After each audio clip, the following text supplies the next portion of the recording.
Yes, welcome everybody. I can hear that the microphone is switched on. I would like to introduce myself and the speakers and also the discussion of today's event. My name is, in any case, Johan Hartle. I'm an assistant professor for philosophy at the University of Amsterdam, and it is my pleasure to introduce this discussion on Syriza and the prospects for a European spring, as we have called it. About a month ago, a real rupture in the history of European democracy has taken place. The first victory of a leftist party, of a leftist government on parliamentary level for decades, at least for the first time in the political experience of my generation. Syriza has started, and will do it quite similarly, with a quite radical program of anti-austerity measures, and we are now going to discuss and to see to which extent some of these ideas, some of these programs, some of these aspects will be realized, can be realized. So we'll do it pretty much like Syriza. We'll start on the extreme left with my colleague from Leiden. This is Vrousalis, who is an assistant professor for political philosophy working in the Department for Social Sciences. Then a little bit further to the center, we have Sara Murawski working at the Tweede Kamer for the Sozialistische Partei as an Onderzoeker, as a researcher for financial issues, financial measures and European policy. And then as my direct neighbor, not really representing the political right, obviously,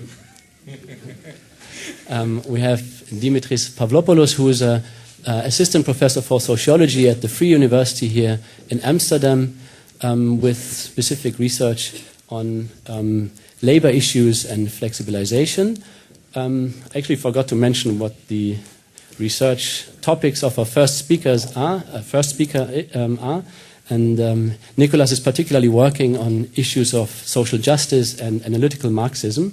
So to some extent, his perspective might be inspired by his research as well. And we welcome him particularly warm-heartedly, and he'll be the first speaker immediately. Just for the proceedings, before, you can still prepare for your applause, of course.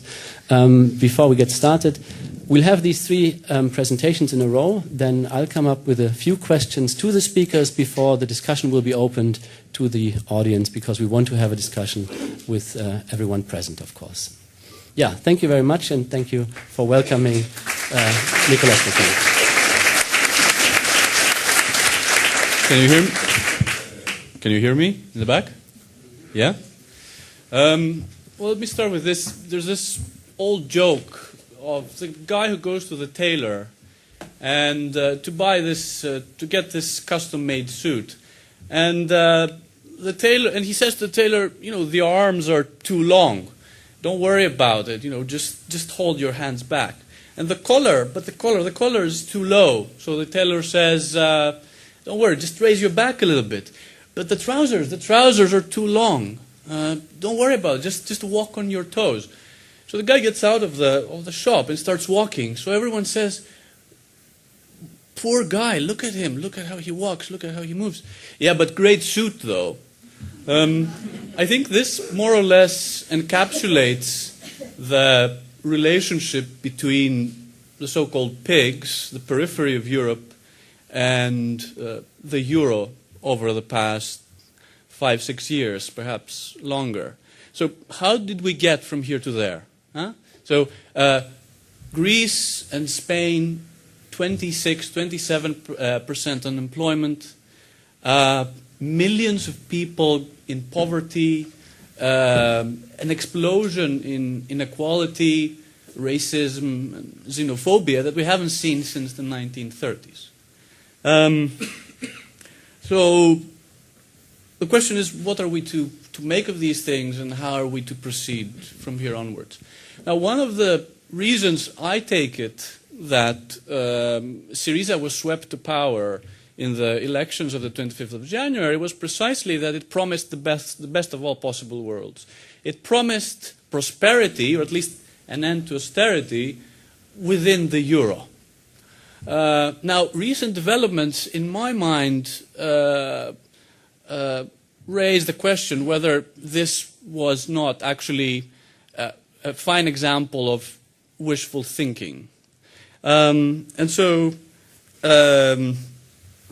what I'll do is I'll just mention what I take to be a necessary condition, a very simple but necessary condition for recovery, and just argue that this can't possibly be met while Greece is in the Eurozone.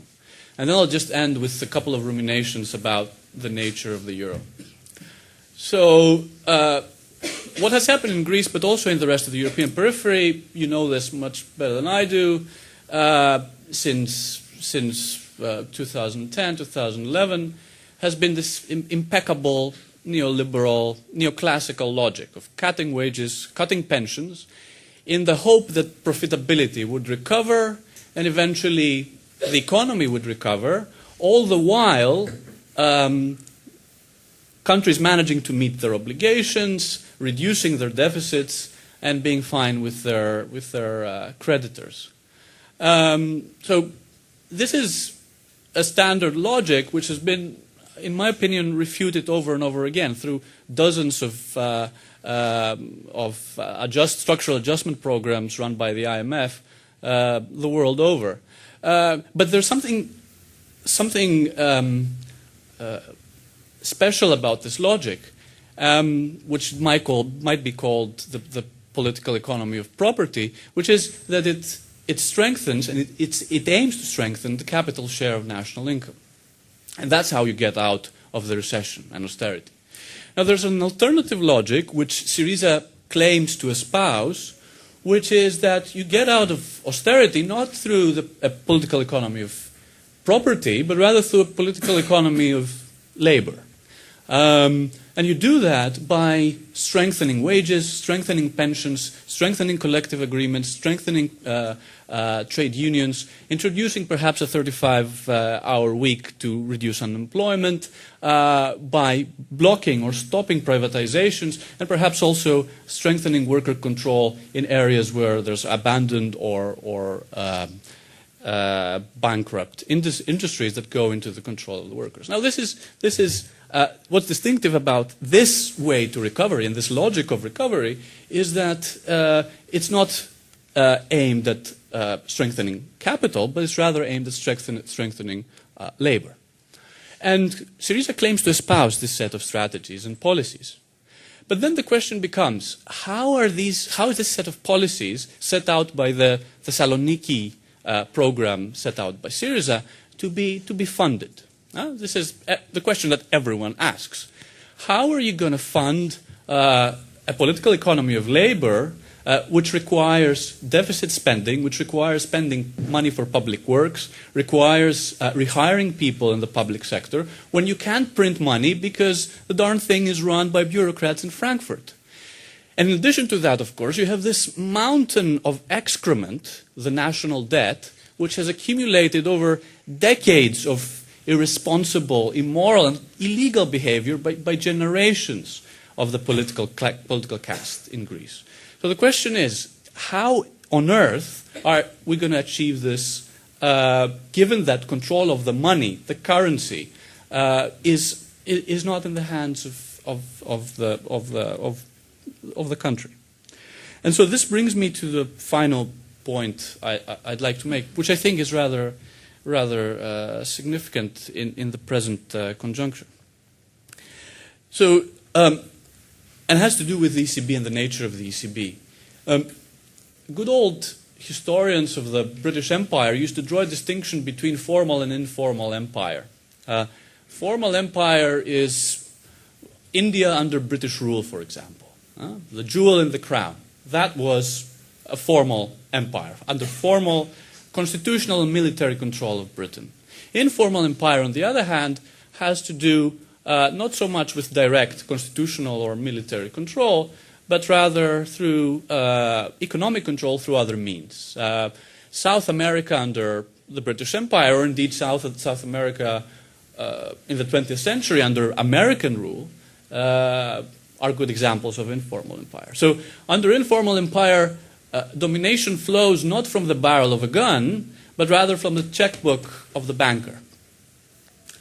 So one thing that it is plausible to assume we have today is informal empire in Europe for the periphery under the aegis of of German capitalism, and perhaps to some extent of French capitalism.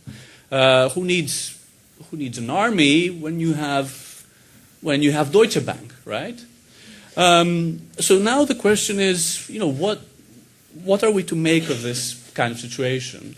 And having mentioned Deutsche Bank, at the elephant in the room, vis-a-vis financial capital in Europe, of course, is the European Central Bank, which is the institutional consolidation of financial interests.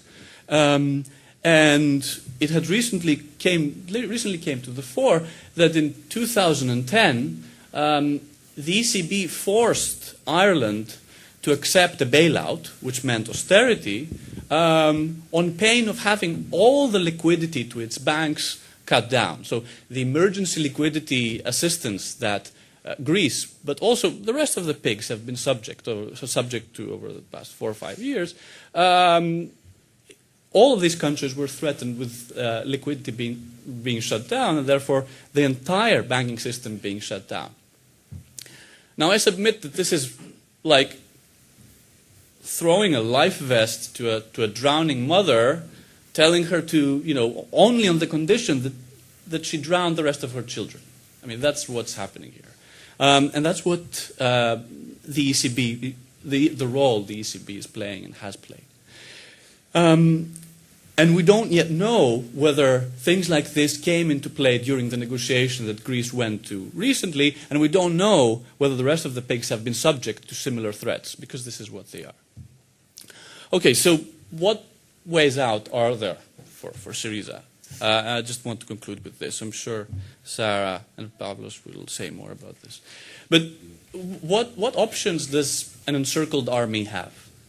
So one option is to sue for peace and suffer humiliating terms. Another option is to keep fighting, keep at it, keep at the war, and suffer heavy casualties.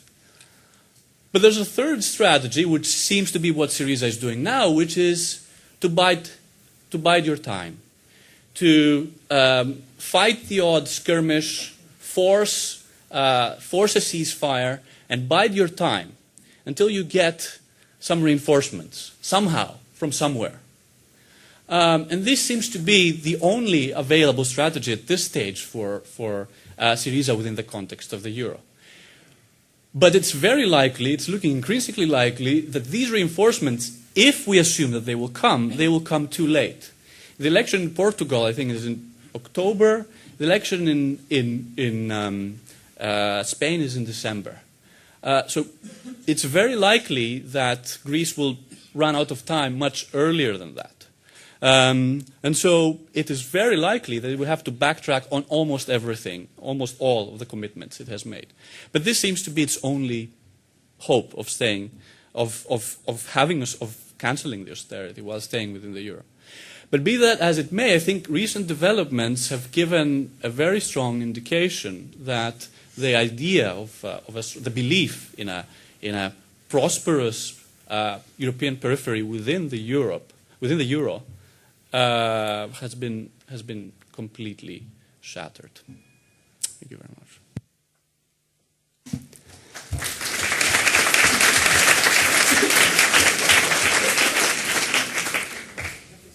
There will be enough time for discussion, as mentioned before, and also for questions concerning the specific developments that you were referring to, but we'll just move on with the presentations for the moment and get back to this later. So now it's Sara Murawski's time. Thank you. Yes, thank you. Our talks will partly overlap, but I hope that's okay for the audience. I wanted to address 4 questions which I think are very important to address now, and I'm trying to provide some answers, but I would be very interested also in the answers the audience could give. The first question is, in what sense is the Greek crisis an example of what went wrong in Europe? Because I think it is.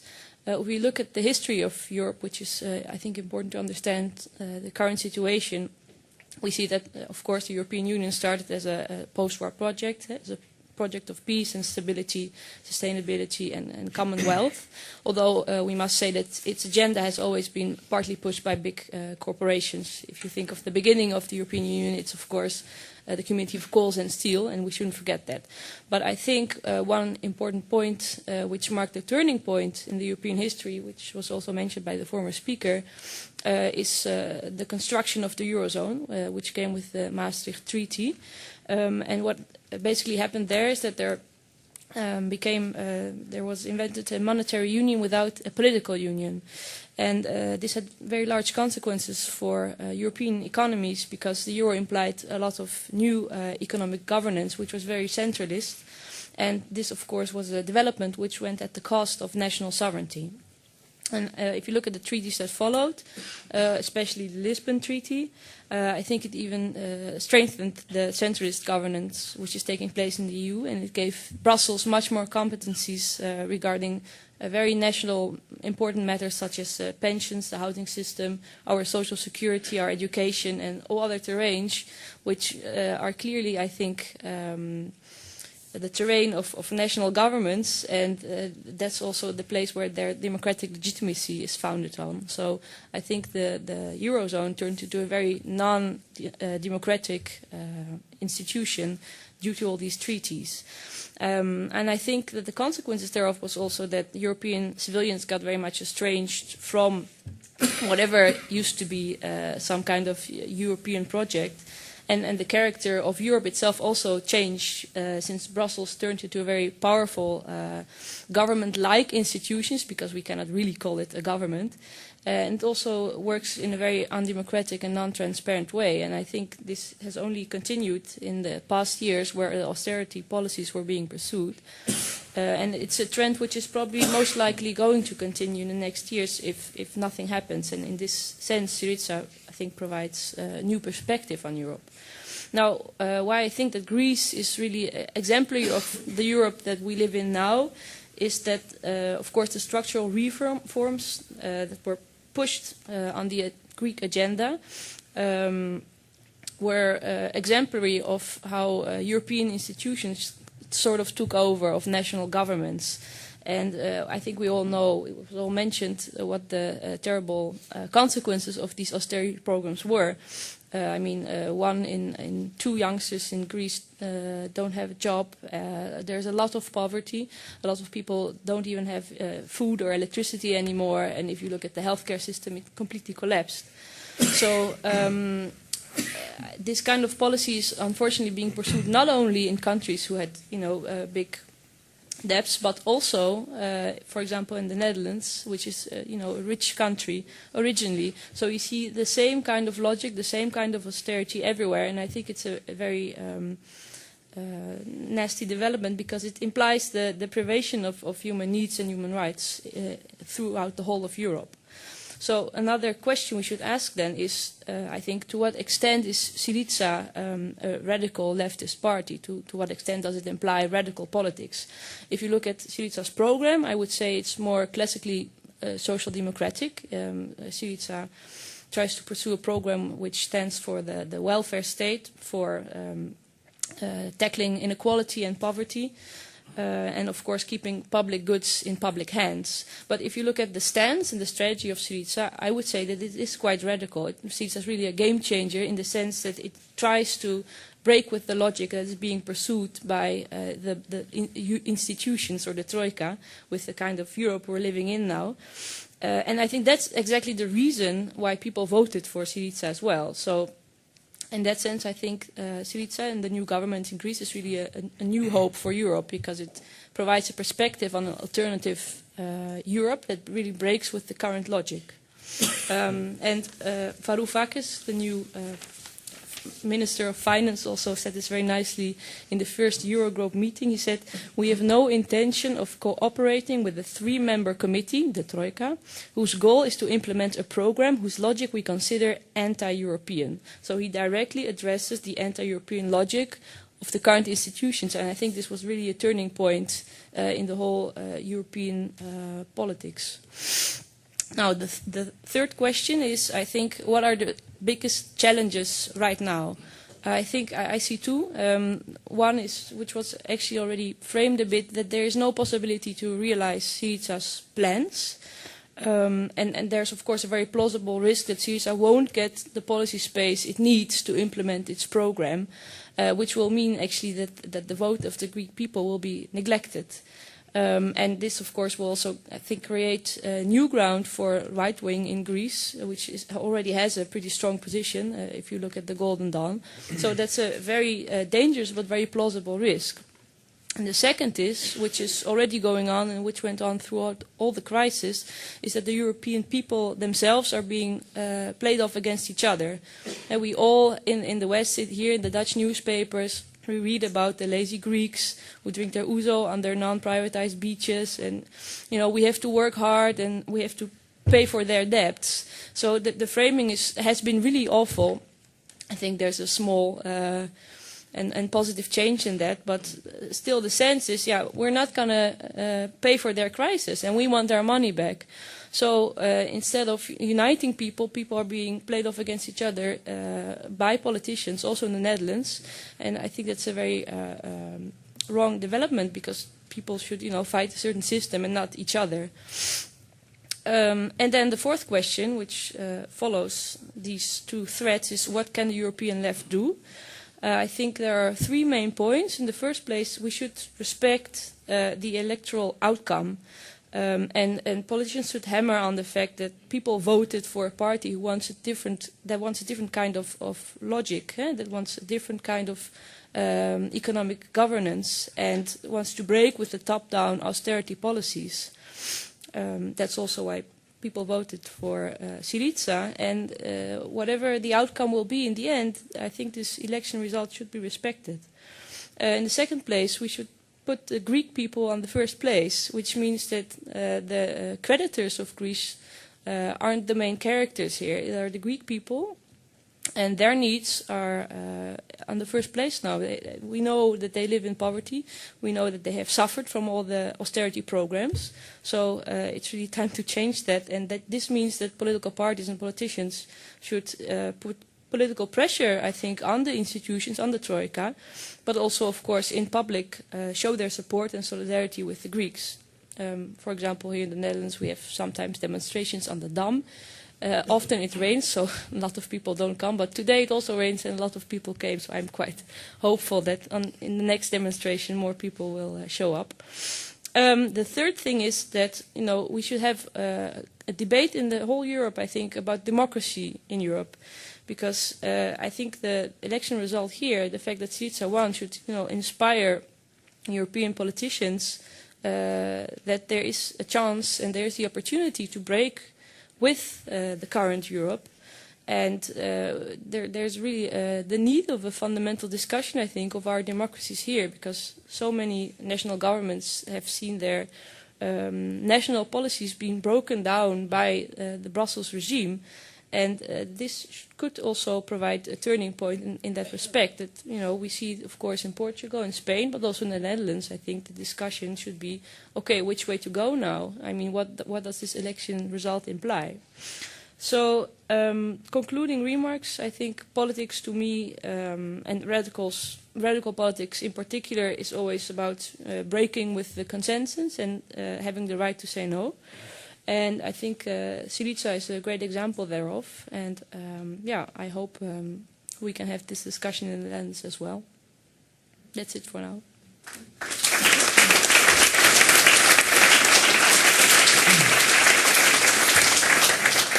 Yes, thank you, Sara, for bringing up so many important subjects also for the discussion later. Now I'd like to invite Dimitris with his reflections on the negotiations, also particularly between, let's say, boil it down to the two main protagonists, Vrousalis and Schäuble. Yeah, you can see the PowerPoint that I'm not going to show. Well, inevitably there will be overlap between my talk and the two previous talks, because the topic I want to raise is whether there is room for reform, even for a reform of the mild Keynesian style within the Eurozone. And I think the outcomes of the recent negotiations of the new Greek government with the European Union give a clear answer to that. The last agreement, so briefly, what was the outcome of this agreement with respect also to what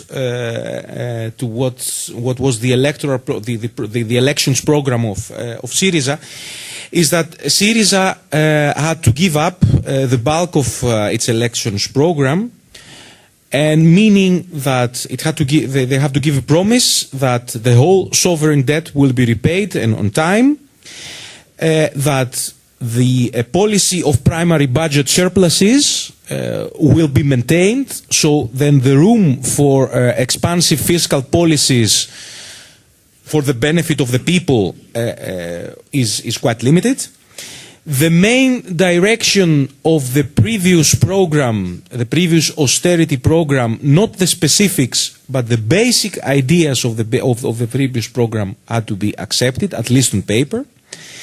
And that's very important, that the Troika supervision, it may not be, the name Troika is not accepted anymore, but the actual supervision of the three institutions, the IMF, the ECB, and the European Commission, is maintained. And every action of the government is practically subjected to the approval of the three institutions.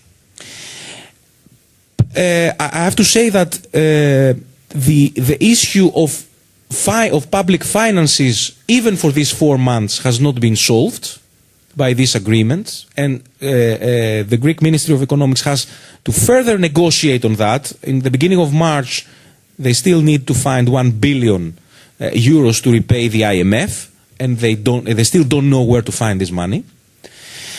But the other part is that Syriza had to shift in practice, dangerously towards neoliberal policies, in the sense that they had accepted the logic of privatizations, the neoliberal reforms in the labor market, such as the flexibilization of the labor market, plus the room has been left open for further reductions of wages and pensions, excluding the minimum floors. This, according to the program, will not be touched. The gain was that, as Nicola said, it's time. It's time mainly, and I think, to establish itself in power. Because they think that, okay, if we are in power, then we can still go on with our program. The program gives us some limited space. We'll use that. We'll try to tackle the tax evasion of the rich, and we'll try to give some comfort to the people at the bottom. The big question is, could it have gone otherwise? And there is a simple answer, and this is no. And actually Syriza bears a responsibility for promising to the people that it could have been otherwise. Why? Because at this moment, the economics elites of Europe have declared an economic and social war against the Greek people, and I don't think it's only the Greek people. And they have the means to wage this war very well. If you play their game. And I'll explain what that means. The EU and the ECB possess economics weapons of mass destruction, and this is actually what Nicola said before, is squeezing the banking system of the countries to stopping liquidity. And they can do this by stopping the ELA, by cutting the ELA. They have given a warning to Greece, and it is said that this threat has been used during the negotiations. Plus, since the issue of public financing of the debt in these 4 months has not been fully solved, they can at every moment just force the Greek government into a default. Even if these weapons of mass destruction are not used, the EU has structural, conventional weapons that can be applied without any difficulty at any moment. The rules of an economic governance that have been agreed the last years through the Lisbon Agreement, through a series of other agreements, such as the Sixth Pact, the agreement of macroeconomic imbalances. There is a series of agreements that practically they leave no room. They make every part of Syriza's program, they make it illegal within the EU. There is even a rule that your wages should not rise more than a percentage of productivity, of rise in productivity. And the European Commission has the room to interpret this difference a bit ad hoc. Let's not forget that every year, since last year, national governments submit their budgets to the European Commission for approval. And it's very much likely that an average budget made up by Syriza government will not be approved by the European Union. What could have gone otherwise at all? Yes, but not if you don't disable the weapons that the economic elites of Europe have. And if something is clear at the moment, is that not a single reform, even a mild reform, Syriza never claimed that it's a radical party. Syriza claimed that they want to implement a mild Keynesian program of a traditional social democrat program. Even this is far away from the reality of the EU today. And if you don't break with that, you have no chance. And my opinion is that the only way out for the Greek people is a decisive and radical move of exiting the Eurozone and the European Union. There are two things here. This is this is not shared, of course, by Syriza. But there are two things here. One, is this enough? Answer no, because such a radical program could go much further. It should deal with the sovereign debt, because if you have the burden of the sovereign debt, you can't do anything.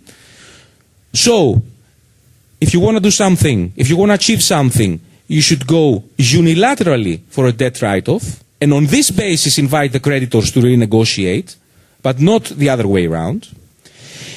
It should nationalize the banking system, and not like nationalizing like the Netherlands or other countries did, which is they bought them off but they let them do whatever they were doing before, but nationalizing it and setting new rules, that the banking system exists to support the real economy and not otherwise. Third, to reverse the austerity policies, such as Syriza wanted to do. And fourth, to support a new way of building up the economy. There are a lot of new initiatives in Greece at the grassroots level, at the local level, which is people taking up the economy in their hands. This should be supported, and this should be grow at a very larger level. The other question that emerges for such an option is that how do you do it, and does it mean that you isolate yourself? Well, a government alone cannot do it. It can only do it with when the role of the movements and the people is decisive. What you have here next door with the occupation is the rule. And also that it aims in a European-wide movement of not isolating ourselves, each one in our own country, but of creating that we don't want this EU, because we want another way of working together in Europe that is based on completely different principles than this European Union. Of course, this radical option is not easy, because it will face introducing your own currency means that you will have to deal with severe currency fluctuations, and of course a hostile attitude of the EU governments. But the choice at the moment is between a slow death, because even with Syriza in power, on the basis of what we see last week in the agreements, the agreement with the Eurogroup, the Greek people and the economy of the country are led to a slow death. Or following a very radical way, which has great dangers, but also great potentials, not also for Greece, but for the whole Europe. And here come the responsibilities of the European left. Because in the last weeks, I personally, and also more Greeks, were quite disappointed with the position that many European left parties took.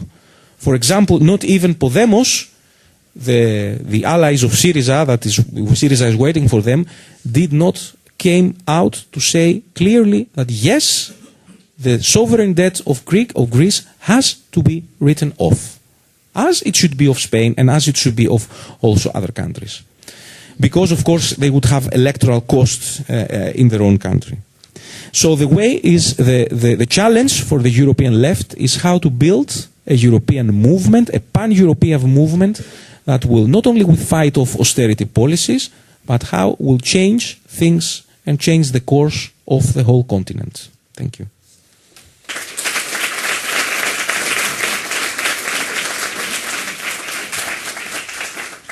I would actually like to start with a question to Dimitris and Sara. Maybe first to Sara. Measuring the space of radical politics on a national level, you interpreted the case of Syriza as an example for radical politics in spite of its actually social democratic program. But some of the things you said, given the lack of space for change, to which extent are we dealing with a form of symbolic politics that also questions the capacities and the potentials of parliamentary democracy that very much seem to be at stake here? Yeah? The failure of Syriza's program, you mentioned that, could very much lead to undemocratic, right-wing extremist forms of protest that are undermining democracy in a much more problematic way than the radical democratic ideas of Syriza would, that are challenging the potentials and possibilities of parliamentary democracy as we find it now. I will rephrase this question afterwards to Dimitris. Yeah, that's a very good question.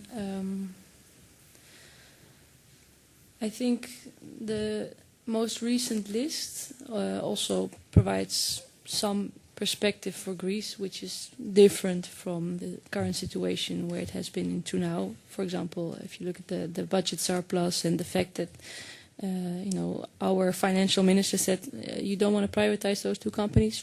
Okay, I'm fine with that. So there has been some change. I don't think we should be too negativistic, but of course, I agree that the scope of negotiations and the framework is still the same. I mean, it's still the same memorandum of understanding. It's still the same agreement which is being prolonged. So the negotiation space for Syriza hasn't been very large, and I think if you read it very correctly, I think they've gotten pretty much everything out of it which they could, but within the scope, of course. So in this respect, I don't know if a Grexit would be better for Greece, actually, because their debt would still be there in euros and they would have to devalue drachma, so it would also be a very painful way. But it would be, of course, a very different way, and they are still, stuck in the same framework. But what's important to mark here, I think, is that Syriza is a very pro-European country, and it wants to stick to the current framework of the Commission, and in this respect, I mean, they did well because they gotten everything out of it, and still, they're trying to change Europe from within. And of course, that's always the tough question, I think. If you are a party which pursues really radical alternative politics, is it possible to do it from within or not? And they choose this option. And Dimitris says, well, that's not possible. So. Yeah, obviously Dimitris gave a slightly different perspective on the possibilities of institutional change from within the given, let's say, institutional framework. Maybe you can say a little bit more about the implications for reinterpretation and reappropriation of democratic politics that this would, the implication that this would have. Yeah, you said something about let's say, bottom-up politics that are starting from reclaiming the streets and reclaiming, economic organizations in grassroots forms. But this means that democracy would have to be reorganized as such. What exactly are then, let's say, the degrees to which the project of Syriza can contribute or cannot contribute to such a form of radical democracy? Well, first of all, I think that Syriza has already contributed, because even if it's the most pro-European, the pro-EU, you shouldn't. Europe is not identical to the EU. Is the most pro-EU party in Greece. They were the ones that, with their victory and with what they tried to get out of the Eurogroup, they were the ones that showed to the whole people in Europe what kind of democracy we have, or what kind of democracy we don't have in Europe. It was, they forced actually Schäuble and Merkel and the officials of Brussels to get out and say, we don't care what the Greek people voted, you're going to apply austerity. Nobody can claim in the whole Europe that the EU is a democratic institution and that it fights for democracy. Second thing I want to say is that, okay, this choice, according to what Sara said, this choice of, within the EU or outside, first of all, we have to see what kind of problems are there to be solved. And the thing is that the Greek people have, at this moment, they have pressing problems. There are 3 million people without access to health care. There are 1.5 million unemployed, and only 8% of them receives an unemployment benefit, which is ridiculously low. There are 1 million people that have a job and they are paid with a delay, and salaries at the moment, they are at 400, 500, 600 euros. So the country is, the people in the country is on the verge of, absolute poverty, and some people, they face the question of, are we going to continue living or not? According to what you said, the question of change, of following a different course, is not a question of gaining the government only.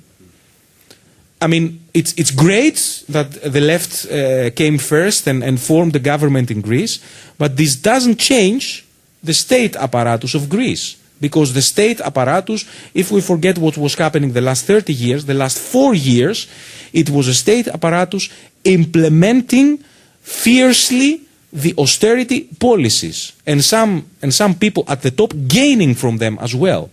The fact that Syriza came into government does not change that. They have to, even if they want to apply their mild Keynesian program, they need to change the state apparatus. And that's not easy.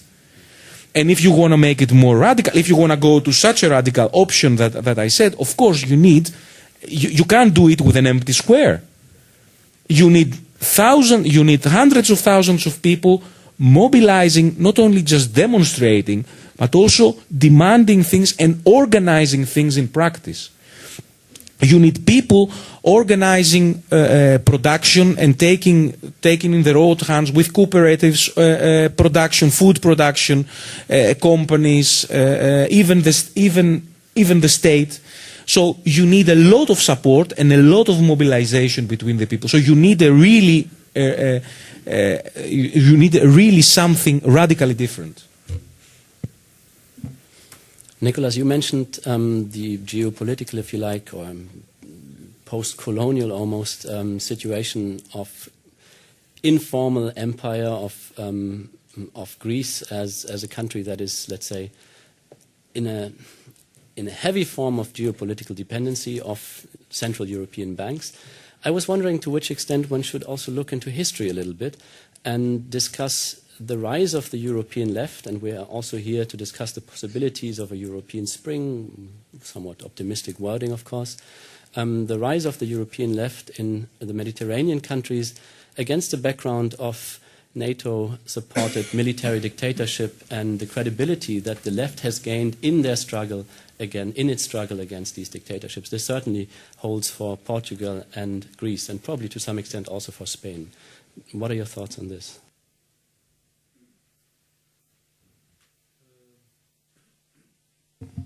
Well, just to add a brief point on what Dimitris said before, and then I'll just respond to your question. So about the possibilities of change from within.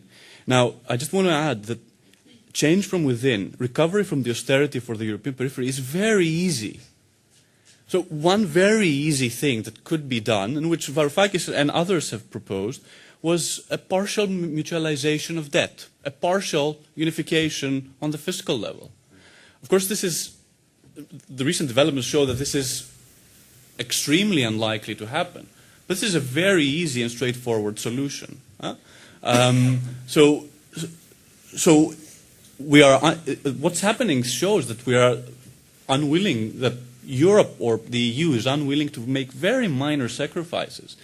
Another very straightforward and simple solution would be to just raise German wages by 30%. All of Europe's problems would disappear overnight. Because, you raise German wages by 30%, all so-called competitiveness problems disappear because it's German capitalism and German competitiveness that's central to creating this custom-made suit where the peripheral countries in the periphery of Europe can't even walk. So vis-a-vis the NATO, I'm not a historian, but I suppose, well, when we talk about dictatorships, Chile is perhaps the most striking and obvious case. Allende and the 73 coup. Now, vis-a-vis Chile, I just want to mention the following, that one of the things that Allende tried to do and struggled to do for the 3 years he was in power, with some degree of success, was effect an extensive program of nationalizations and land redistribution. Now, this very heavily impacted on the interests of the ruling class, let's call it that, and gave rise to support for the coup that actually happened later and so on. Now, I don't want to say that Greece is under the danger of a coup d'etat at the moment, but there are some illusions that are rampant, not just within Syriza, but within the Greek left, it seems to me, to the effect that you can somehow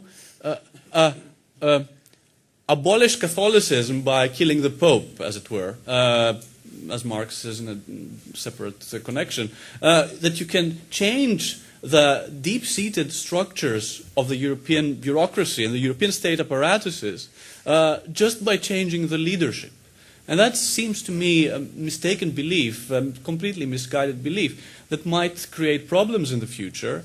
And we must always bear in mind what Sara said, which is that Syriza was came third party in the elections, despite the fact that all its leadership is in prison. Golden Dawn. Sorry, Golden Dawn. Yeah. So this is something that we must keep in mind and think about.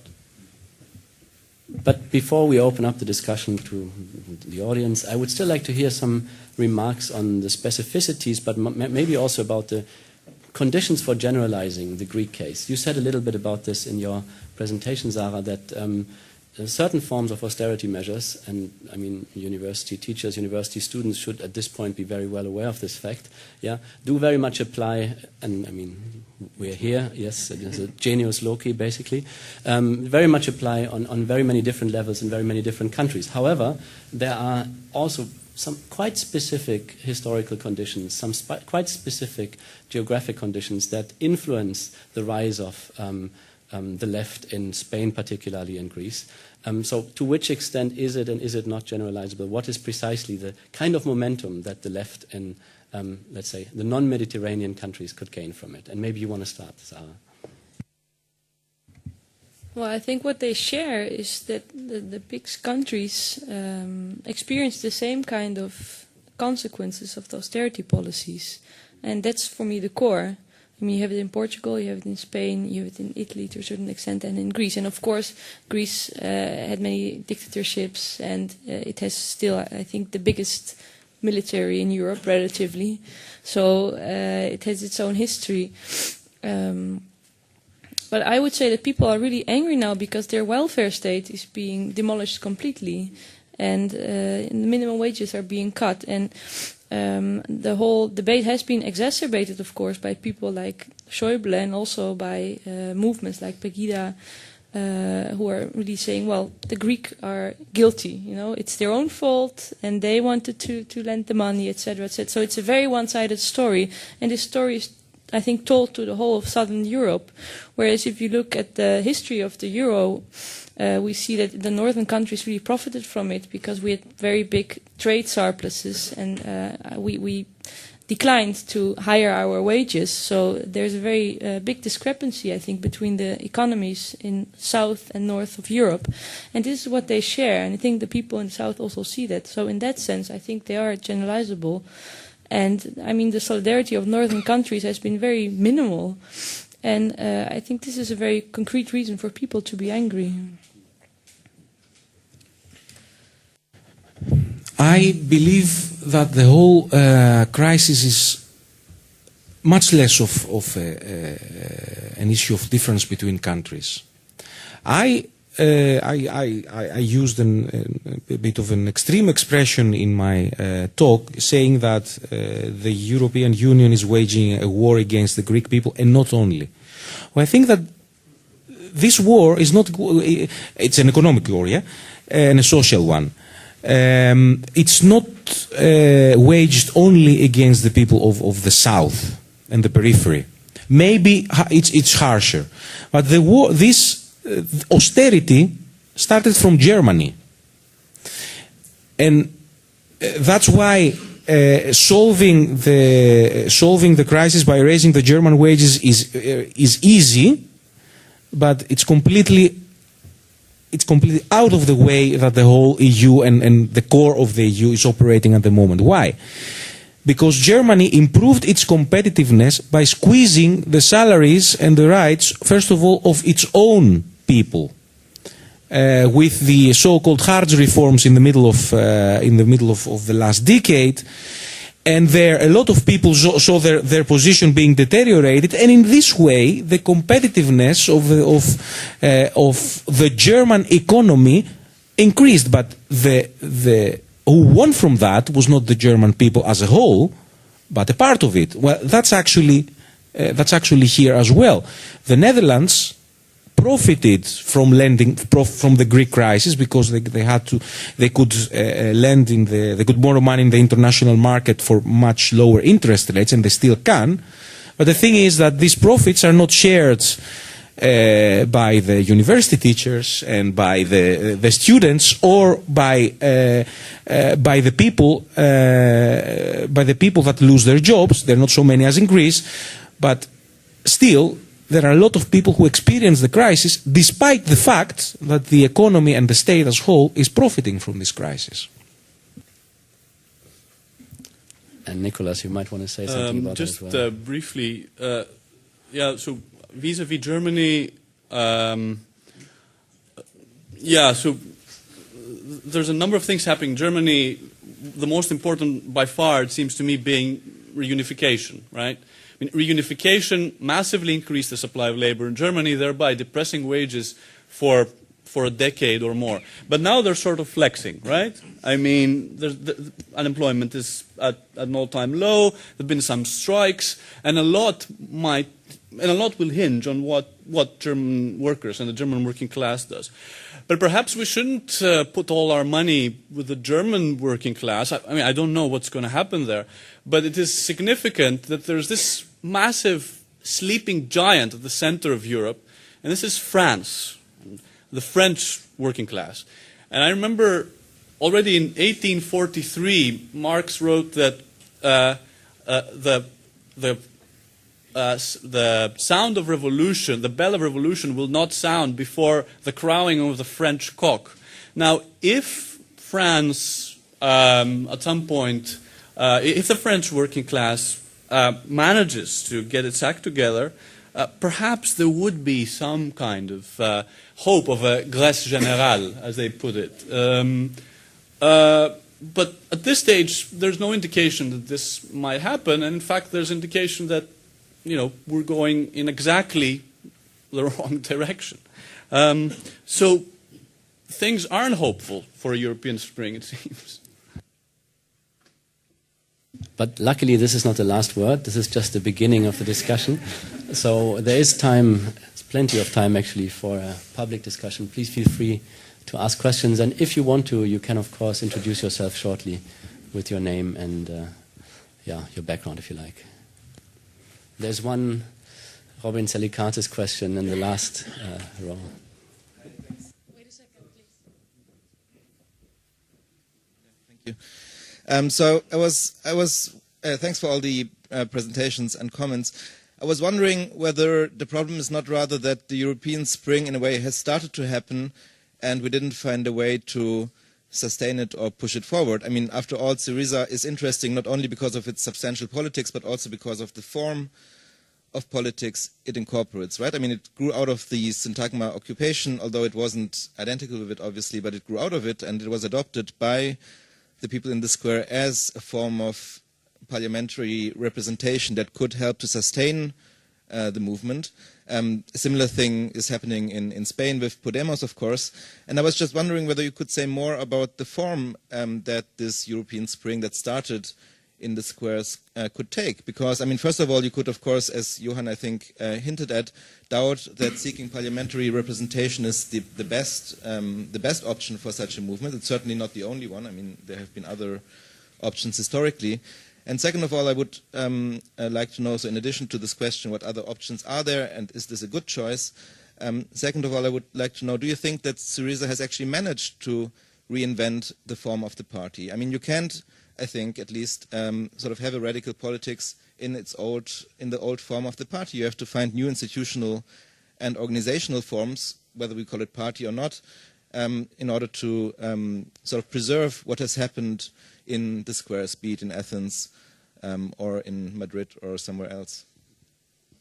Yeah, thank you. Excellent question and very important question indeed. That also probably touches upon the question to which extent Syriza indeed is a social democratic party or a radical party. Maybe we would like to hear responses of all the three of you, and we might want to start with Nicholas in this case. Briefly, I love the German nomenclature. The form and the content. The distinction is fantastic. Okay, so the form of the mobilization. I'm not sure. So, is anyone sure that the kind of mobilization we had in the square can be made to converge with what has traditionally been held to be the vanguard of change and revolutionary change, which is the working class, and without which there's no hope of economic democracy or human emancipation. That I don't know. You probably know much more about this than I do. Has Syriza managed to reinvent the form of the party? Yes. Democratic centralism, as far as I can tell, has been so successful that which one is the latest? What percentage did the biggest European democratic centralist party get? Well, 6%.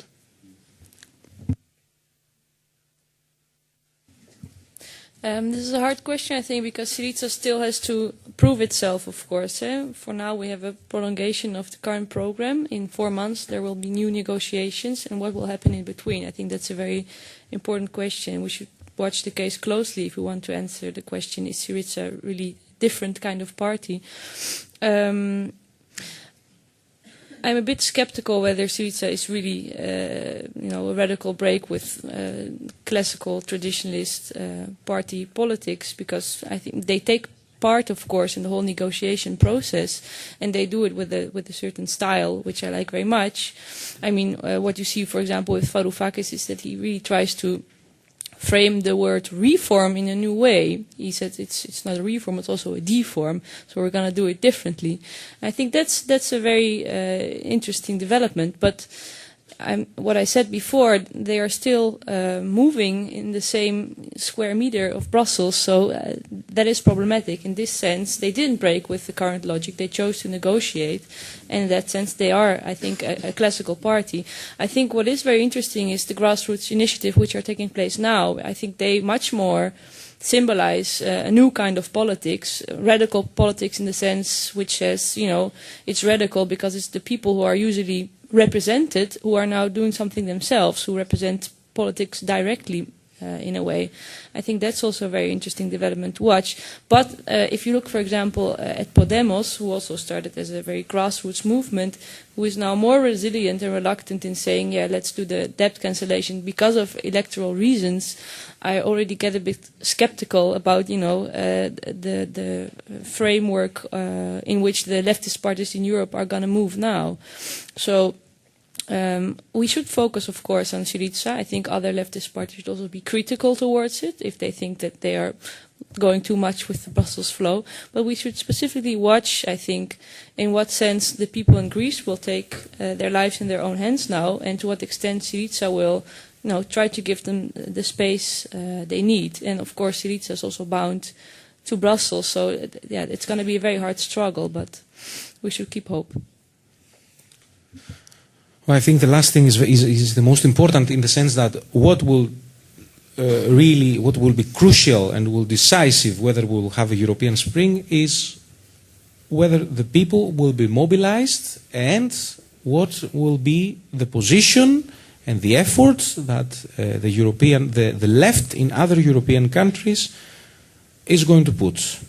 How much effort is the left is going to put to mobilize people, and also how the workers' movement, how the social movements will pick up and will use the momentum. Now, as for Syriza, I think that their leadership must have nightmares, because everybody calls them in Europe radical, but they never said that they are. And they are quite honest about that. I have to recognize them. They never said we are a radical party and we want to apply radical policies. The thing is that even this not radical, this social democrat or Keynesian program, within this framework of this European Union, it sounds completely radical. Completely radical. It's unspeakable in Europe at this moment to say that we should make more jobs, we should raise wages, we should increase unemployment benefits and things like that. Syriza has a great responsibility concerning the people mobilization, because Syriza was supported by and grew out of the Squares movement, but at the moment now that its biggest ally was public support, and not only Greece, but all around Europe. The governments hate them, but many people love them because they see hope in that. They did not build on that. So and even in Greece, they do not try to support and to ask and to actively support people mobilization. And this is something that I can say, okay, I can have a direct point of criticism to Syriza on that. And in that respect, it obviously does not really form a radically new form of party and repeats a number of classically social democratic forms of policy, yeah? Being brought into office by social movements and then forgetting about the necessity of keeping them alive. But there are more questions, of course. Right here, maybe we'll take some questions at the same time, like 1, 2, and 3, and you start. Has published the document that the Syriza government sent to the European group. That's the group of countries that has appointed its ministers to do the EU part of the, let's say, the judgment on the Greek proposals. And, well, one of the things it said was that that within state budget, direct expenditure is an astounding 56% of total expenditure. So actually they say wages are in the Greek state budget relatively a low part, and there is a tremendous lot of direct expenditure. And I understand that this is one of the reforms that Syriza is proposing, that they say actually, maybe I was supposing they're paying an awful lot of money into advisors and in companies that maybe do not do so much for the money, but are actually part of the elite that is taking away this money. So by changing this kind of, by reforming state expenditure, they could hire a lot more people.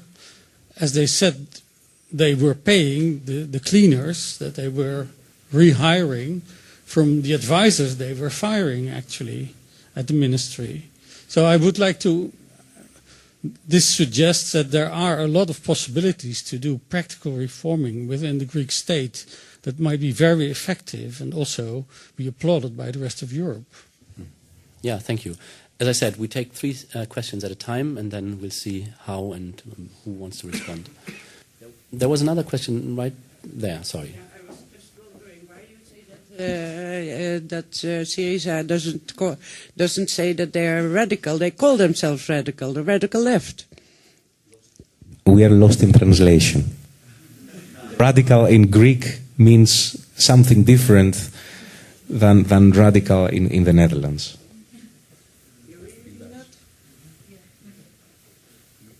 Well, that was a quick answer.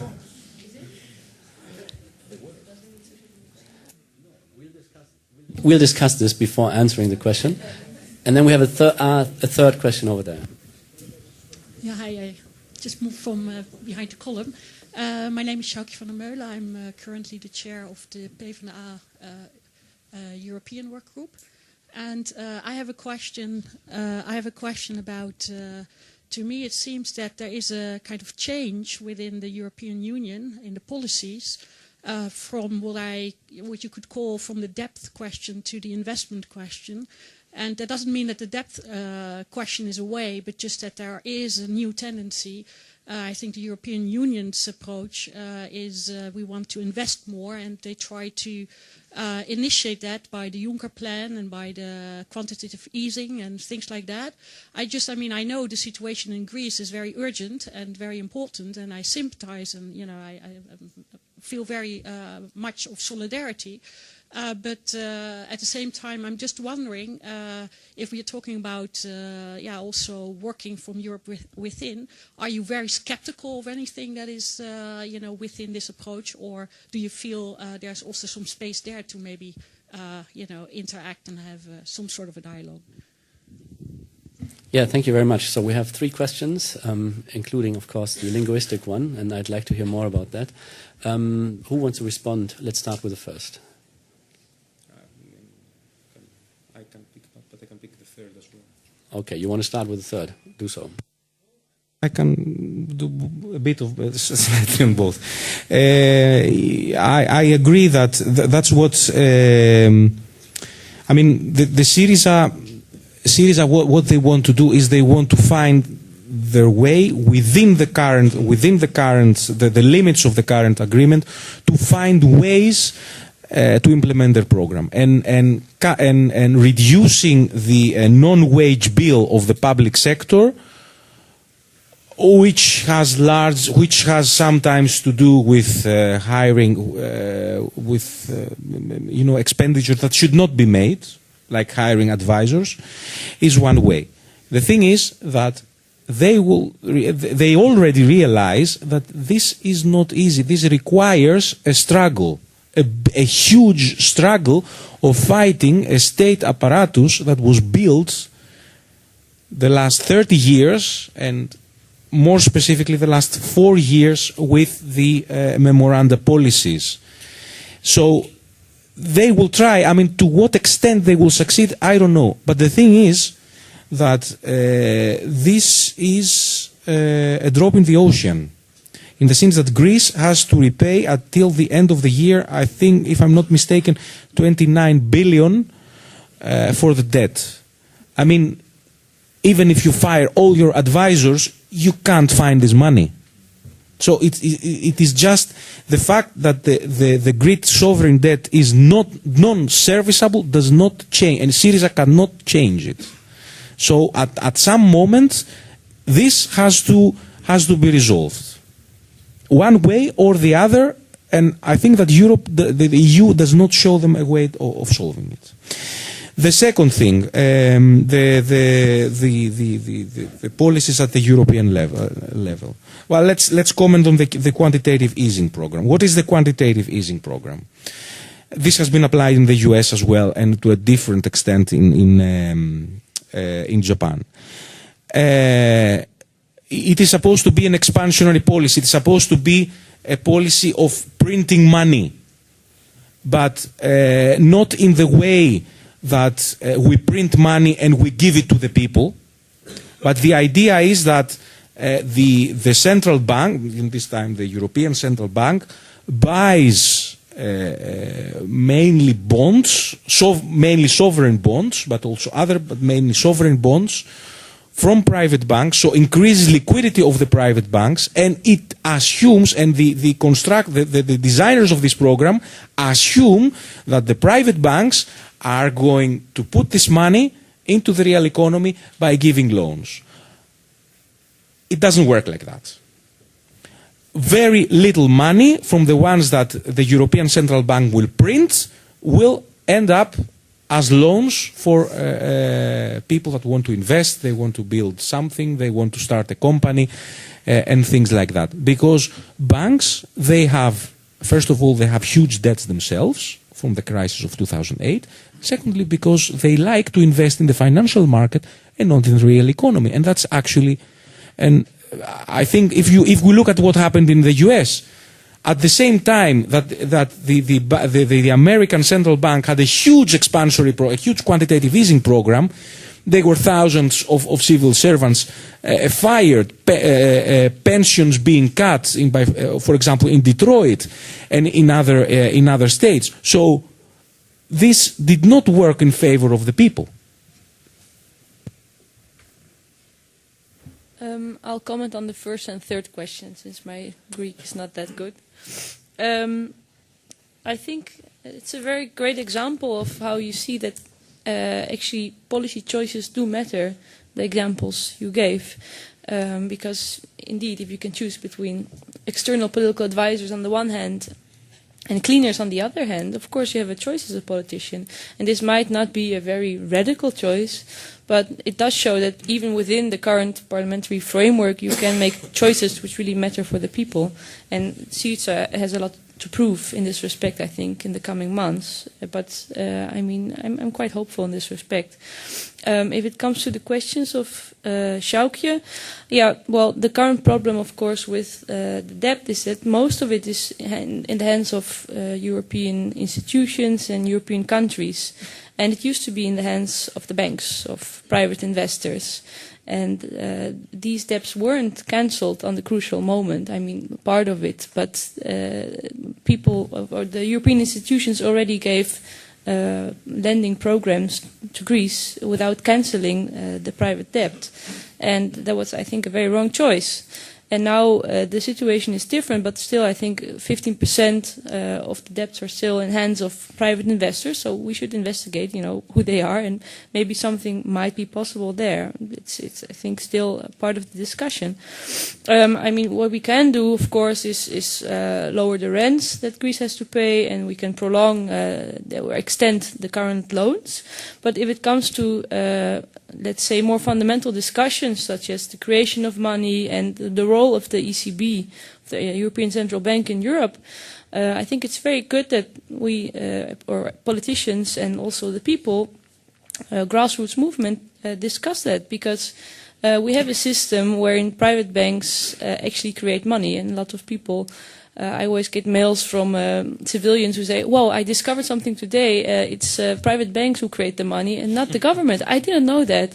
And that's very normal that people don't know it, and that's a very big problem because, of course, money creation gives you enormous power. And at this moment, we can't say that the European Central Bank is a very democratically governed institution. And a fundamental discussion on this is very much needed. And I do think that the whole situation in Greece now, and I mean the whole problem of sovereign debt in Europe and the crisis is a great opportunity to have these discussions. So I'm very glad that you brought that up. And I mean, this is a start, but also I think in parliaments this discussion should be raised.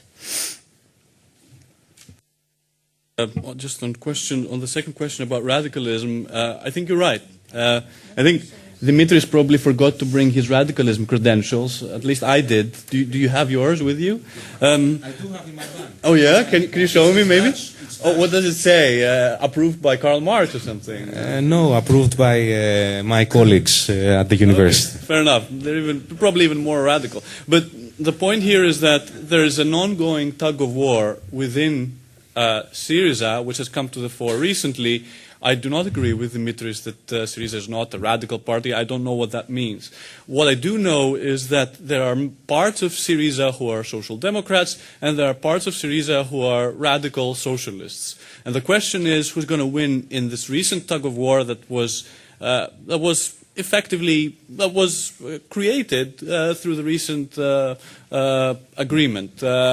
And we'll see. So Tsipras played it very well by giving ministries to people on the left, on his left flank, thereby co-opting them. But it might be that the left flank of the party, which is, in my opinion, radical, still has a role to play in this whole thing.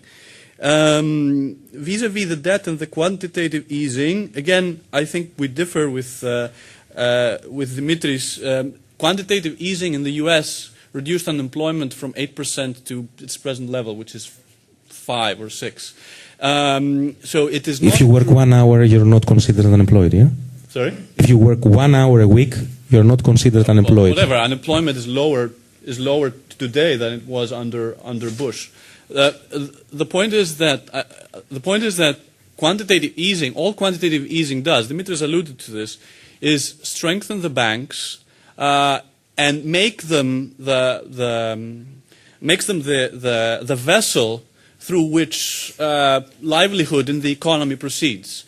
So I don't think that quantitative easing has no effects whatsoever, but nor do I think that this will solve the problems of unemployment, poverty, inequality, exploitation. It will actually exacerbate at least some of these problems, and we've seen an example of this, with all kinds of scams that banks have played on working class people over the past 10, 15 years. So I think we should be more nuanced about this. But in the case of Europe, it's pretty clear that the quantitative stimulus is just doesn't cut it. It's just not sufficient. Unfortunately, we didn't even get 4 months for this discussion, so we only have 10 more minutes, but that might be just enough to have 2 or 3 more questions and the last round of answers. There's one question over there. Let's start. Hi, I would like to know from Dimitris, since you took the more radical position, I think, in this debate, how would a space of Greece outside the institutional frames that you're critical of, what would that look like? I mean, let's say they would move out and they would start this movement. Could they mobilize? How would the economy look? What would the country look like? We'll take another 2. There's one question right here and one question there in the back.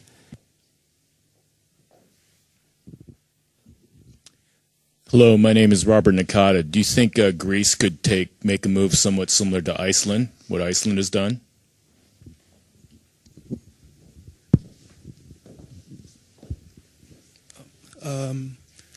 I was wondering if you really have an idea or have a hope for democracy to overcome this, or if there's only the need for the populace to rise up instead of going through the normal ways of dancing with capitalism and blah blah blah, but just hardcore action instead of waiting for this, how do you say, beast to dance with us. Yeah, nice invitation for a dance, or exactly the opposite. And indeed, probably a nice invitation also to conclude in a more optimistic way, and to conclude in a way that allows us to continue this discussion afterwards with a beer or so. But yeah, three very important questions. Who of you would like to pick up which? Maybe Dimitris, you want to start with the first question. Yeah, actually the first and the second, they are a bit identical. Nobody can claim that it has all the questions. And this is because it's something that has to be found by the movement, not even by a government, but by the movement. The thing is that some things we can outline. First of all, it's clear that, especially under the current circumstances, where the EU does not give you the space to move 1 centimeter and deviate 1 centimeter from the austerity program, you need to have your own monetary policy, because you need to expand the economy, you need to have investments, you need money, and without monetary, the ability to conduct your own monetary policy, you cannot do it. So you need your own currency for that. Then you need to break through from all the neoliberal regulations that have to do, besides finances, also with trade and banking system and financial and the financial system. That's why it's not enough. That's why probably Greece cannot survive at the moment, not even within the EU, not only within the Eurozone, but only within the EU. So you need, in this space, you need to impose some kind of protectionism, at least for a transition period. So you need to block financial moves of capital from Greece abroad. You need a concise and a good plan for public investments, because the Greek economy is completely destroyed. It's not just you switch and you're back to 2009. That's not possible. There have been tens of thousands of companies have shut down. The ability of the country to produce has been severely diminished. So you need to build this up from scratch. But does not extend only to the last 4 years of the problem. Does not extend to the 4 years of the austerity policies. But the problem starts earlier, from the accession to the EU, and especially from the accession to the Eurozone. At the moment, it's ridiculous. Greece is importing food products. I mean, that was unspeakable 30 years ago, but it happens now within the euro. I mean, this can easily stop if with a sensible economic policy. And this list can go on. You can have, with a sensible and good planning economic policy, you can have a growth in certain sectors. But this is not enough. I mean, you can't build an island within, not even a Keynesian island with this austerity-led and wild capitalism in Europe. You need alliances, and the alliances come, first of all, by the movements. I mean, the fact that one country will leave the euro, if it would leave the euro, does not mean that it would. If Greece does that, does not mean that it will stop working together with the movements in Spain, with the movements in Italy, in Portugal, or even in the north of Europe. I mean, if Greece was doing that, it would be not that, okay, we leave you and then we go our own way, but it is to give an example that in Europe we have to do it in a different way. The EU is not the project of the people. It's the project. It's a project that benefits the banking system. It's a project that benefits the multinationals, but not the people. And we have to do it otherwise. And the example of Greece would be a way that we show a way to do it otherwise. So it would be something not only that we build a different economy, but also we show that this is something that we have to do it. That we have to do it in all countries. Iceland, very shortly, yes, it's a nice example. The thing is that the difference with Iceland is that Iceland was not in a monetary union, was not in the euro. So. In the euro, Iceland, no. No, it was not in the euro. It was not in the eurozone, was not in the European Union. Okay, sorry. Yeah. Now we're lost in discussion. Yeah, so that creates a big difference. So all the limitations that Greece has was not faced by Iceland, but of course Iceland did also played nicely with the international competition between different powers. But to what extent this is comparable to Greece? Not much, but maybe Greece can learn some lessons from Iceland. We're almost already over time, but of course we need some concluding statements also from our other two speakers. So please be brief, but make your final points. Yeah, I can agree with Dimitris, I think, a lot, actually. Although I think, which is obvious, that from a humanitarian crisis, an alternative Greece cannot be founded upon in one day. So I think that's the most important thing now. And in this sense, I don't mind that Syriza has a classically social democratic, mild Keynesian program. It's that the welfare state will be rebuilt again, and that the needs of the people will be relieved, that people will get out of poverty, and then they will have, the strength again also to do other things instead of surviving, because that's what most people are doing right now in Greece, actually. So, yeah, that's I think the primary business. If it comes to forming alliances, of course, that's very important. I think, yeah, the euro, although it had very negative effects on, well, the eurozone, I mean, the way it's governed now, it had very negative effects on, I think, all countries. I think Dimitris said wisely that we, in all European countries, deal with the same kind of austerity policies which are being pursued by Brussels, and we shouldn't forget about that. I mean, of course, I do think that there's a discrepancy between the North and the South, in the economic sense, but they are all confronted, these countries, with the same kind of logic. And the people should realize that, and we should unite, and of course political parties have a very important role to fulfill here, I think. But I do agree that the people are the ones who are, on the first line in this respect. And I do hope that Podemos and Syriza will, keep forming alliances, and that also the grassroots movements will keep their parties sharp and on the right track. And of course, this will all depend also on the style of governing of Syriza now. I mean, the worst which could happen is that Syriza forgets that it's built upon, social movements, and becomes a classical social democratic party in the wrong sense of the word. But we still have a couple of months to see that, so I'm watching hopefully for now.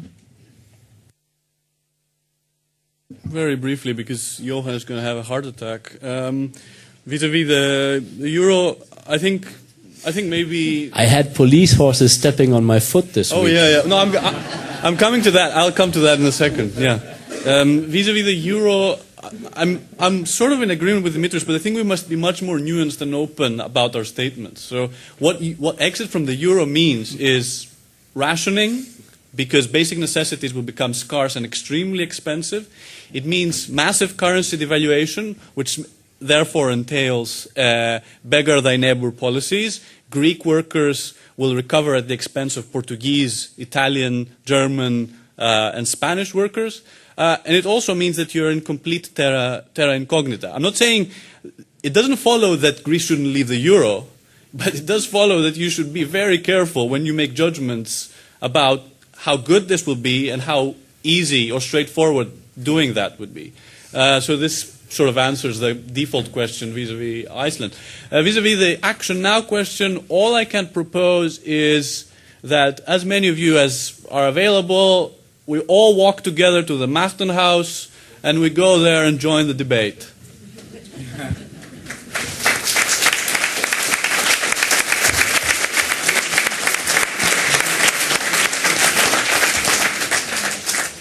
So, Nicholas, I think we have to speak because first you declared me a cardio health problem, and then you took my job. So, yeah, please let's do that.